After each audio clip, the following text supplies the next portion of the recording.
नमस्कार, आप देख रहे हैं संवाद 365 और मैं हूं आपके साथ चांदनी गुनियार। श्री अन्न महोत्सव की शाम को रंगीन बनाने के लिए हर शाम यहां पर कलाकार आते हैं और आज कलाकारों की इस शाम में शामिल होने के लिए रक्षा राज्य मंत्री अजय भट्ट यहां पर पहुंचे हुए हैं। उनके साथ ही कैबिनेट मंत्री गणेश जोशी भी आज यहां पर पहुंचे हुए हैं। आइए आपको लेकर चलती हूं कार्यक्रम में कि क्या कुछ खास जो है आज की शाम के इस कार्यक्रम में रहने वाला है।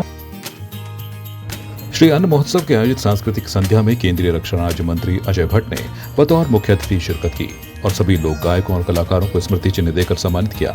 श्री अन्न महोत्सव में रेशमा शाह के भूजी जाला ले चूड़ा जैसे गीतों को उपस्थित लोगों ने जमकर लुत्फ उठाया और साथ ही गोरखाली सुधार सभा की टीम ने प्रसिद्ध लोक नृत्यशाला की प्रस्तुति दी। दीप प्रज्वलन के बाद जनसमूह को संबोधित करते हुए केंद्रीय रक्षा राज्य मंत्री अजय भट्ट ने कहा कि श्री अन्न अब अमीरों की थाली का हिस्सा बन गया है। उन्होंने राज्य के युवाओं से गांव लौटने की अपील करते हुए कहा कि मोटे अनाज की पैदावार बढ़ाकर स्वरोजगार से खुद को जोड़ें और अब इस प्रयास में आर्मी में मिलेट्स को 25% अनिवार्य कर दिया गया है।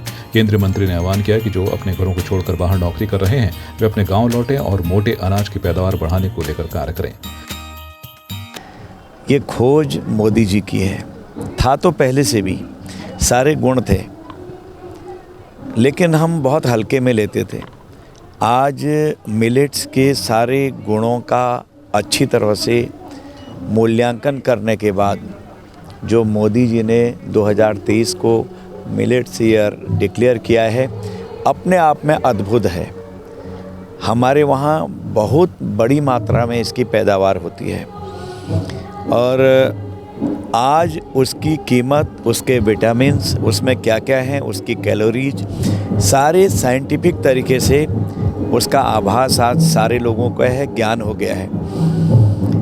ये हमारी आर्थिकी को मजबूत करेगा और सबसे बड़ी बात यह है कि जो सेहत के लिए आवश्यक तत्व चाहिए वो तत्व हमको इससे उपलब्ध हो रहे हैं। इसलिए ये एक ऐतिहासिक कदम हमारी सरकार ने उठाया है। देश भर में सारी राज्य सरकारें आयोजन तो कर ही रही हैं, आर्मी में भी मिलेट्स लेना अनिवार्य कर दिया है। एक मात्रा फिक्स की है कि इतना प्रतिशत तक आप मिलेट लेंगे। आज पंचतारा होटलों में, जिसको हम बहुत हल्के में लेते थे पहले, मडवा, झिंगोरा, ज्वार, बाजरा, वो पंचतारा होटलों की शोभा बढ़ा रहे हैं। आज जो पहले गरीबों का भोजन समझकर हल्के में लेते थे, आज वो अमीरों का भोजन हो गया है। सबसे बड़ी बात यह है, मैं तो सबसे यही अपील कर रहा हूँ, गांव घरों में जो खेतों में पहले से हमारा अनाज होता था, मोटा अनाज होता था, घरों पर किलकारियाँ बच्चों की होती थी, आज वहाँ बिल्ली, सांप, बिच्छू, लंगूर, बंदर, उनका खेल करने का आंगन हो गया है।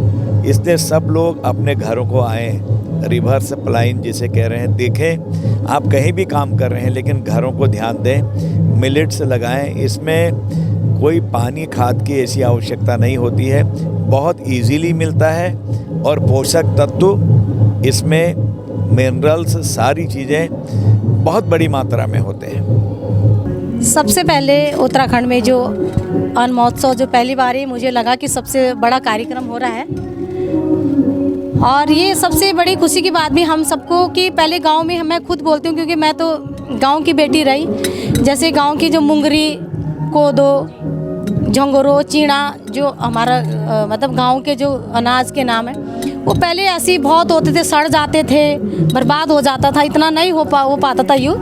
लेकिन जब से ये सरकार की योजना आई तो काफ़ी गांव के लोगों को काफ़ी लाभ हो रहा है। जैसे मुंगरी, हमारे खुद पूरा मकान आज भी अगर गांव में जाएंगे तो पूरा भरा रहता है। तो लोग क्या करते थे, पहले बारिश में सड़ जाता था, आज लोगों की रोज़गार उससे काफ़ी बढ़ गया। हमारे उत्तराखंड के जो ये मोटा अनाज है, मिलेट्स को जो प्रोत्साहन दिया है, मैं इसके लिए उत्तराखंड के मुख्यमंत्री माननीय पुष्कर सिंह धामी जी और विशेषकर हमारे कृषि मंत्री श्री गणेश जोशी जी को बहुत धन्यवाद देना चाहूँगी कि इन मिलेट्स को वो विश्व पटल पर लेकर के आए हैं, जो कि निरोग काया के लिए बहुत ही आवश्यक हैं, जैसे कि झिंगोरा, कोदो, मड़वा और ये सब जो हमारे उत्तराखंड के जो ये खजाना है जो मोटे अनाज का, इसको विश्व पटल पर लाने का जो कार्य हमारे माननीय मोदी जी द्वारा किया जा रहा है, इसके लिए मैं बहुत खुश हूँ। और आज इस सांस्कृतिक संध्या में हमें भी आमंत्रित किया। गढ़वाली, कुमाऊनी, जौनसारी, गोरखाली सभी मिली-जुली संस्कृति को हम दर्शाने के लिए यहाँ आए हैं। मेरे साथ मेरे कलाकार सभी बैठे हुए हैं यहाँ पर, और हम लोगों ने आज इस कार्यक्रम में भाग लेकर के अपने आप को बहुत ही गौरवान्वित अभी अनुभव कर रहे हैं कि हम भी इस ऐतिहासिक पल के साक्षी हुए हैं। कृषि मंत्री गणेश जोशी ने केंद्रीय रक्षा राज्य मंत्री अजय भट्ट का स्वागत कर उन्हें कार्यक्रम में आने के लिए धन्यवाद किया। साथ ही उन्होंने कहा कि श्री अन्न स्वास्थ्य की दृष्टि से इतना लाभदायक है कि अगर कोई व्यक्ति मंडुआ खाएगा तो उसे कभी शुगर नहीं होगा, और अगर कोई व्यक्ति उड़द की दाल खाएगा तो उसे कभी पथरी की शिकायत नहीं होगी। आज इस श्री अन्न महोत्सव में रेशमा शाह और प्रभा शाह भी शामिल हुई। तमाम ऐसी खबरों के लिए फॉलो करें संवाद 365 को। मैं कैमरामैन दिनेश के साथ चांदनी गुनियाल।